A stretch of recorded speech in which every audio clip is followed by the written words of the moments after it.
Good evening, everyone. Welcome to the American Sports Connection. I am your host, the one and only Joey Railroads. I'm here with my buddy Jason. How's it going, dude? They're pretty good. Yeah, freaking snow out of nowhere, man. At least it wasn't a lot. Just enough to No, rewind. my throat's just been all like raspy, and I've been coughing today.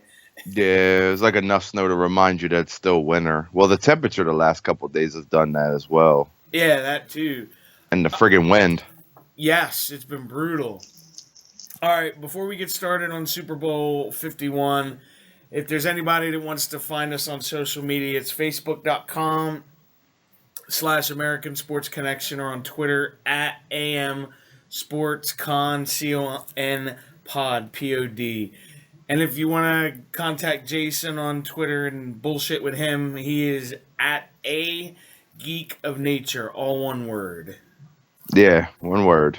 All right, Super Bowl 51. I'm actually excited for this matchup. Yeah, I agree. It on paper. I guess you could say on paper, leading into this game, the way that the two teams have played over the last two, well, it would be 3 weeks, but because there's a bye week in there and whatnot.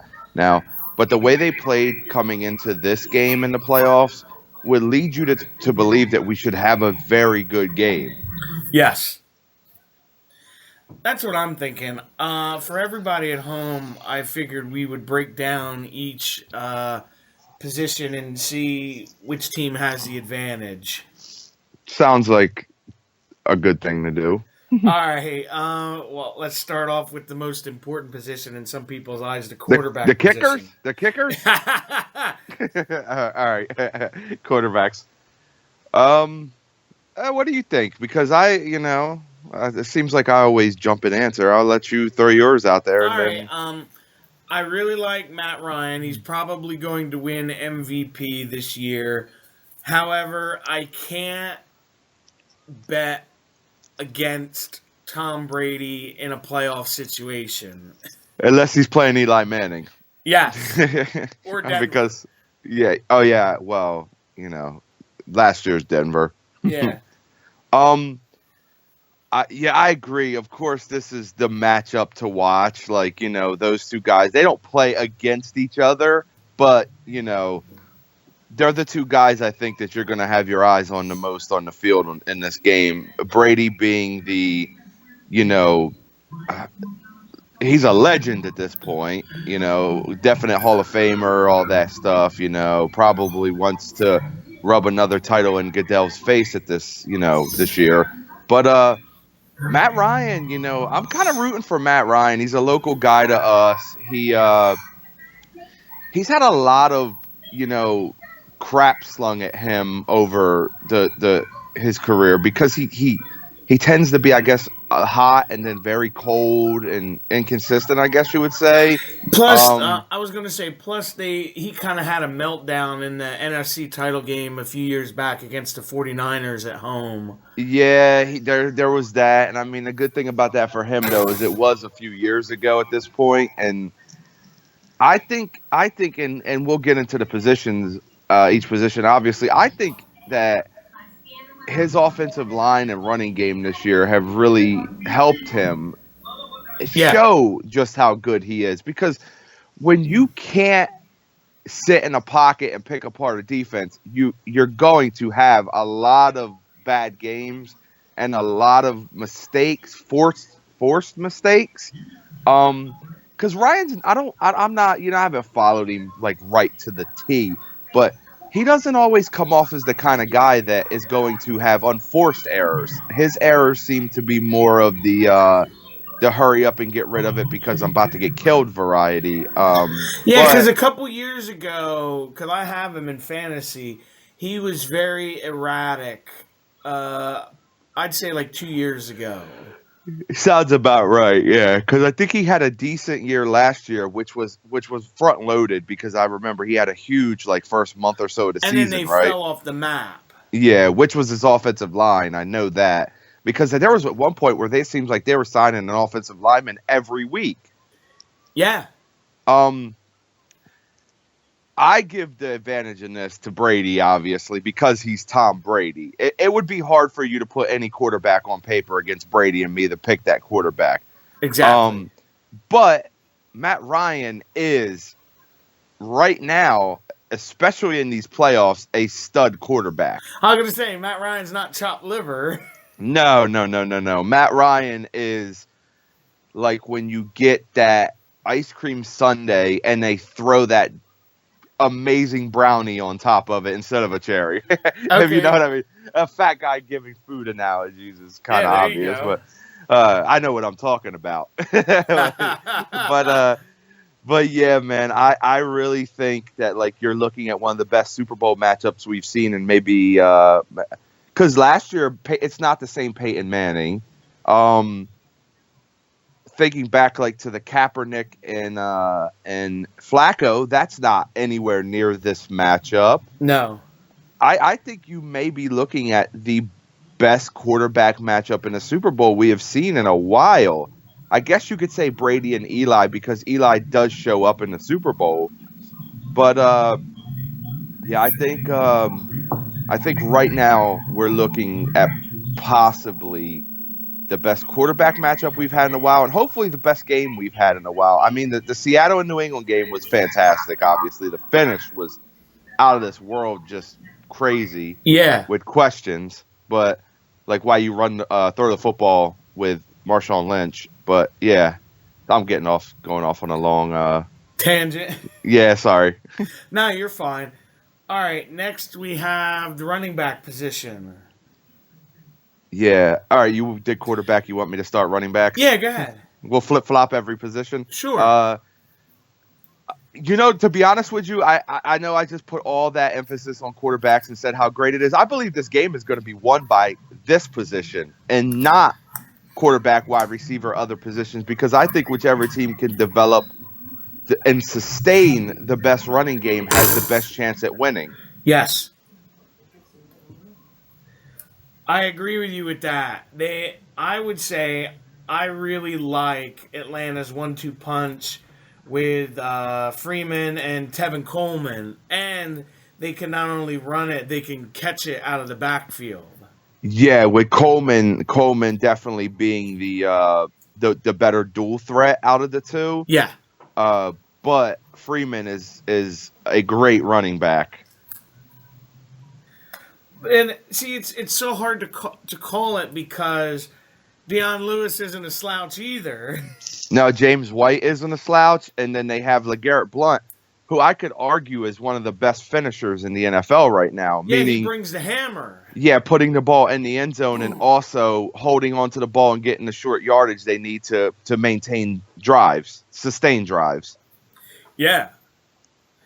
But if you made me pick, I would probably go with Atlanta just because I think Freeman and Tevin Coleman both have the chance to be like the home run hitter.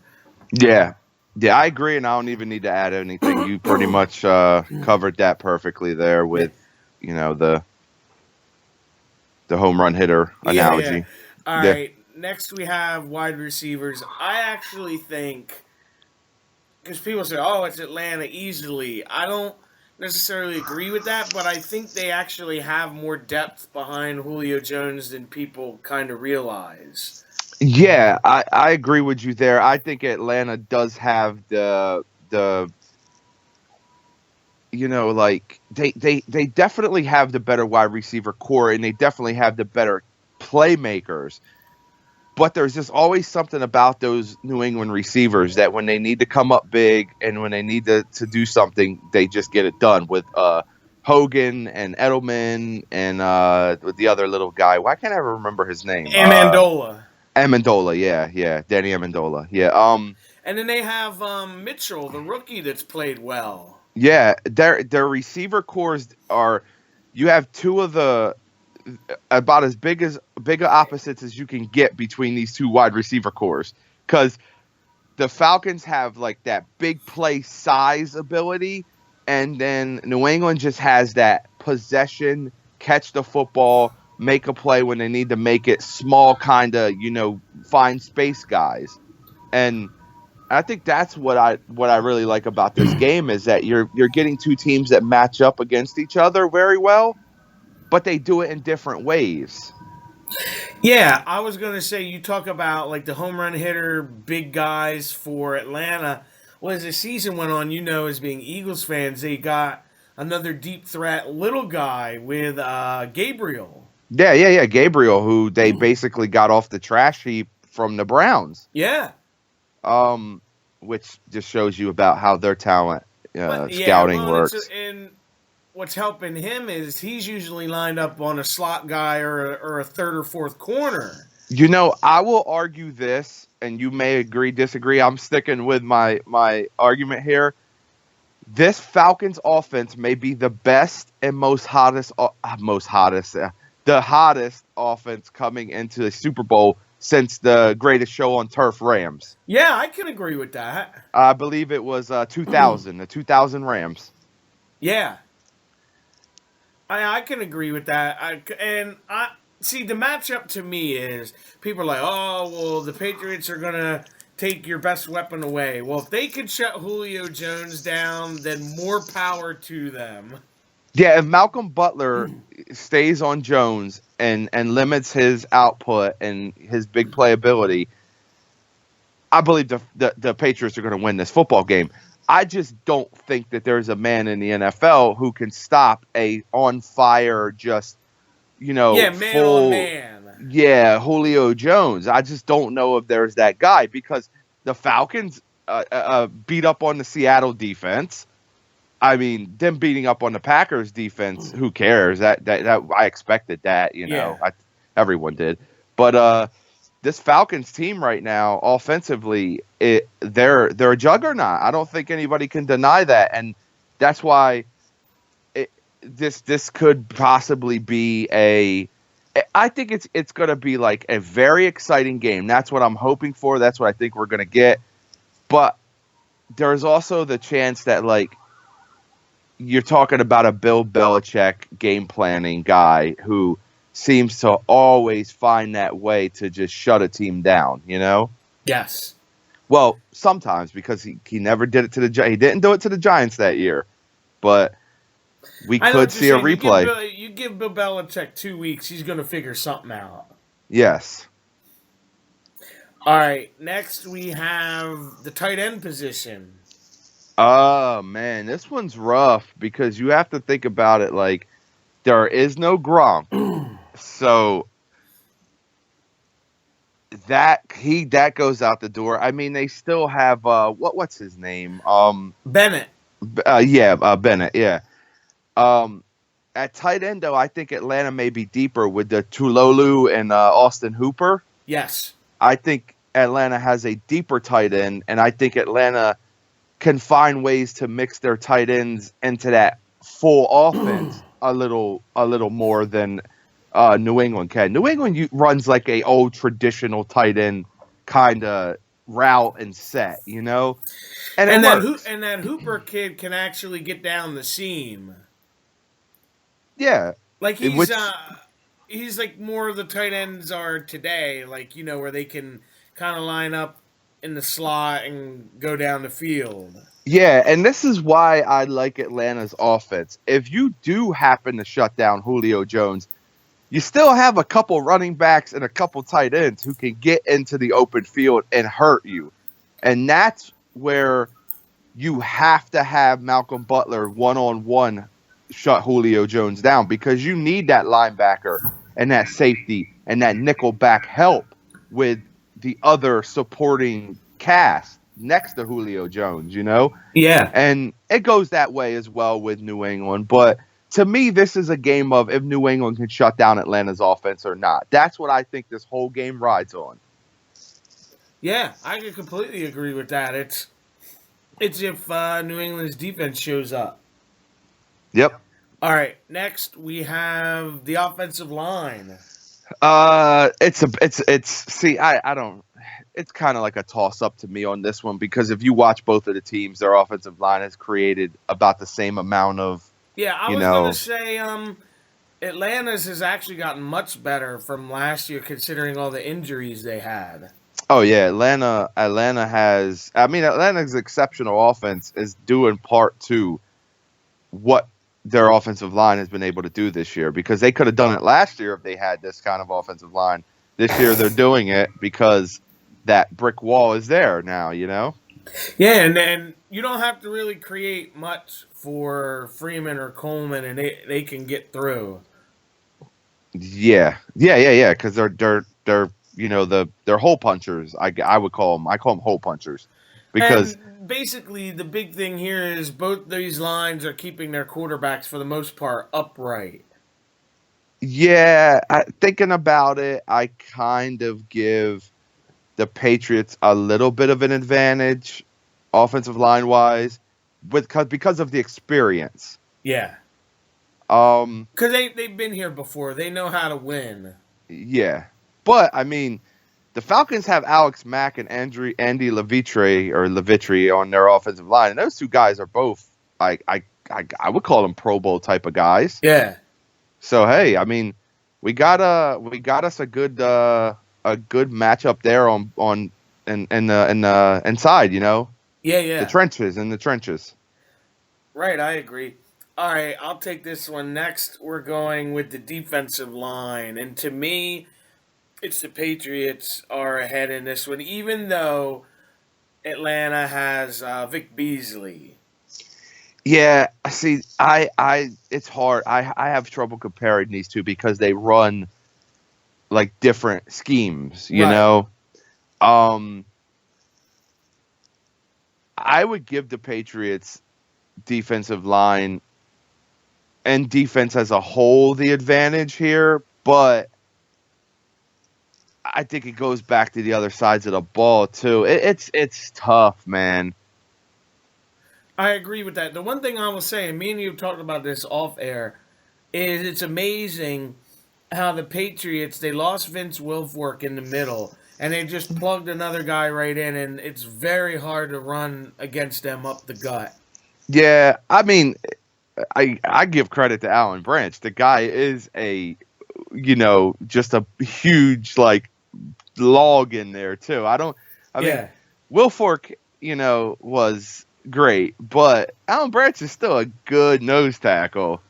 Oh, yeah. I'm just saying that they always seem to know when it's time to let go and plug somebody in. Yeah, that's just they have the best, talent scouts and front office and head coach combo all in one, in the league. That's the thing that scares me about this game is Atlanta's defense. Yeah, that is what scares me as well. Like I don't I think that's why I think the Falcons can win this football game, obviously, if their offense comes up huge and they play some defense. But it still all goes back to that whole just experience factor to me. Like, New England knows how to shut down a good offense. Pittsburgh, for instance, even though Le'Veon Bell did get hurt. And New England's offense knows how to beat any defense. And Atlanta doesn't have a top 10 defense, in my opinion. No. They've shown that they can be really good the last, however many weeks. Yeah, they've but had flashes, but for the most part, I would get maybe middle of the road. yeah. I could agree with that. Average, middle of the road. Yeah, that whole, right in there. Yeah. Right. All right. Next, we have the linebackers. Ugh. I have to give it to the Patriots. I mean, and I feel like I'm picking them all the time, but they just have better playmakers at that position. Yeah, I mean, when you have the ability to get rid of Jamie Collins and still get into the Super Bowl, it kind of shows your depth was a lot better than expected, And where you got, to me, he's like the Mike Vrabel of this team, Ninkovich, Yeah, I like him. where he can do like everything. Yeah, I like him. Like the Mike Vrabel or the Bruschi too. Teddy Bruschi's another guy Yeah, that yeah, you can. yeah. He's like the Swiss Army knife. Yeah, That's what he just reminds me of. And See, Atlanta's kind of in flux with their linebackers because they went and drafted younger guys. Because they had a guy I really liked, Paul Warlow, but he's been kind of like in and out. Yeah, he's the guy that they got from the Ravens, right? I believe so. They signed him from the Ravens. Um, yeah, I give New England. I give the rest of New England's defense the advantage actually in this. That's what I was gonna say. We might as well just say it. Like the secondary is New England because they got and this is what annoys me. Patrick Chung goes back there and turns into an All Pro again. Yeah, and then when you add in Hightower, McCourty, Malcolm Butler, you're pretty good on defense. Yeah, Pretty good in the secondary. Yeah. Atlanta was they. Correct me if I'm wrong. Their best corner is out for the season. Trufant. I believe so, yeah. Cause I thought their secondary was coming along. It wasn't like awful, but it wasn't great. Like kind of like average, I guess you'd say. Well, they have what? Let me think. I don't who they have. Jalen Collins. Crap. They're secondary. I hear you banging away over there. Yeah, checking give it me a out. second. I'll look it up. That Wilson kid. They don't. Their secondary is not that good. Hang on a second. Let me pull up their depth chart, and I'll tell you I mean, exactly. I'm not trying to rip the team, but they don't have the best secondary there is at all. Hang on. Give me one They minute. they have Jalen Collins, Robert Alford, C.J. Goodwin, Brian Poole, and their safeties Ricardo Allen and Keanu Neal, who I actually do. And they have Deshaun Goldson there too, but I think he kind of stepped back, didn't he? Yeah. Yeah. That's not terrible. No, I like their safeties, Ricardo Allen and Keanu Neal. Oh, the two guys I was referring to that are linebackers were Deion Jones and Devondre Campbell. Those are those young guys they drafted. Yeah, and then Paul Warlow, who I said came from. He's like the backup now. Yeah, he didn't come from Baltimore. They drafted him. I was thinking of someone I else. completely forgot this as I look at their defense. Dwight Freeney is a situational pass rush guy for them. Yeah. So I was like, maybe they're not too bad on the front line then. Yeah, they got Jonathan Babineau, who, I mean, I think is a good football player. Yeah, it's. I mean, they're not terrible. It's just they have trouble getting off the field. Yeah, and I think they're going to have that trouble come Sunday too. Just like my that's opinion. if that's a bugaboo about the Falcons is them getting off the field on third down. Trust me, I've seen it because I've been pulling my hair out for Matt Ryan to get back on the field for fantasy. Yeah. All right, next, and this will be the last one, special teams. You want to do this as like a whole, like return, kicker, punter, everything. Well, I would give the kicker to the Patriots because Matt Bryant's good, but I like Gostowski. Gostowski. I think he's just he's very automatic. He's like the second coming of Vinatieri when it comes to that team. I know. This is hard for me because Matt Bryant is pretty damn on the money too. Yeah, Bryant is like you got two really good kickers going out there. The way I always remember Bryant is the 62-yarder he hit against the Eagles. Yeah, like his kid passed away earlier in the week. And then he makes that winning field goal down in Tampa against the Eagles when he was with Tampa. Yep. Yeah, I still give it to Gostowski, but I understand. It's close. And then the rest of the way, I think New England has the better special teams. Yeah, I would agree with that because they have Deion Lewis doing kick and punt returns too. Yeah, Eric Weems isn't bad. Punters, I really just don't care about. I mean, that's the roughest. To me, analyzing punters is like... I know what you mean. But I kind of lean towards New England, too, because they're just so what's the word I'm looking for? Like, they don't usually make mistakes. Yeah, You know, yeah. like they don't shoot themselves in the foot. Yeah, like you got to beat them, You just have to beat them. That's why they got lucky that they played Houston when Houston forced like 3 or 4 turnovers in that game against them. Yeah. All right. Well, the last thing is the pick. Who do you think is going to win Super Bowl 51? Um I got to go with New England, man. I don't know. I just have to pick New England.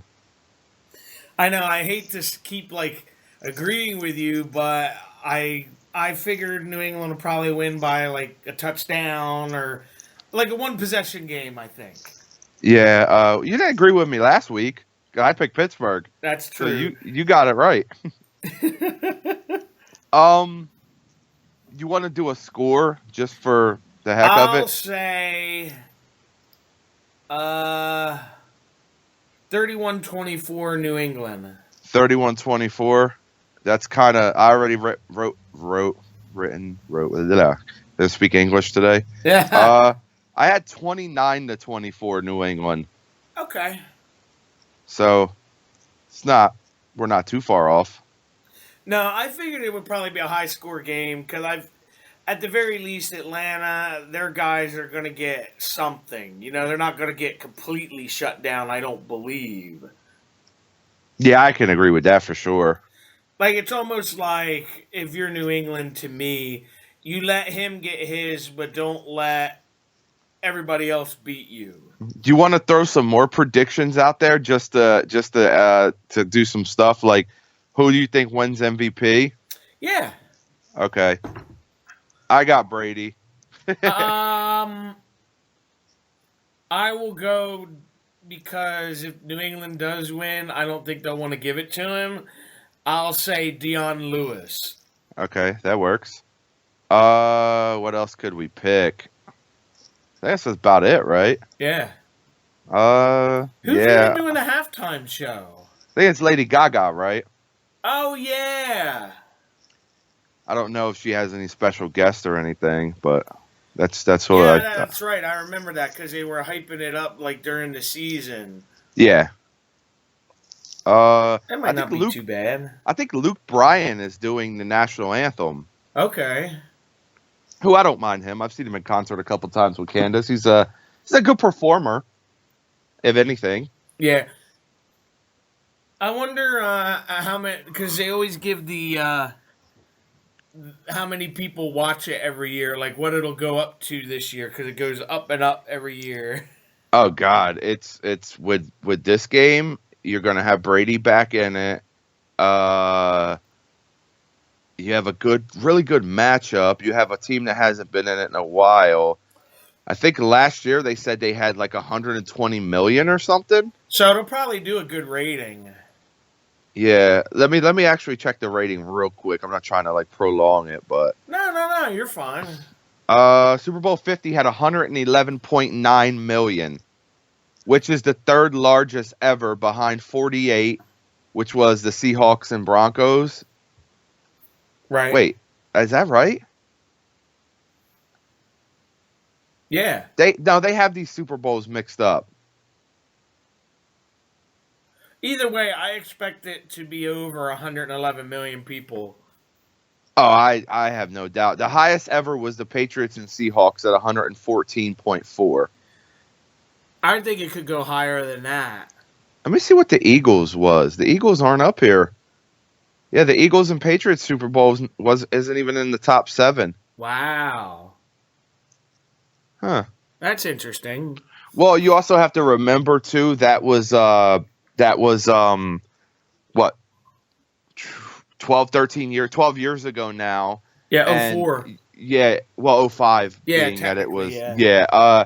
you have a lot larger audience now being that they've spread, the Super Bowl into more countries and everything. Yeah. So 12 years is a long time when it comes to watching something. No, I absolutely agree with you. All right, then we're gonna get out of here for tonight. Don't forget to like, comment, subscribe, share, give a thumbs up, all that good stuff. And we'll see you back next time. Have a good night, everybody. Later.